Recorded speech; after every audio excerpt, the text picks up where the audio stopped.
Alabama Midland Railroad established, and she has on here 1889, that's correct, was painted. It's a pen and ink production, and it was done by Julia Hodges, who lived here in Ashford. She was a local artist. And if you will note in this picture, you see that the wagons were pulled up, and also these little vehicles. But note the horses pulling wagons, not tractors. So actually this is an example of what the horse would have been wearing. This is the horse collar, and it's really, really heavy.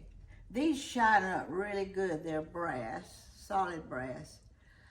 I actually remember my dad going to the Holman Mule Company in Dothan, Alabama, and we bought a set of mules from St. Louis, Missouri, and they were actually gray, and they had these horse collars on. And through the years, of course,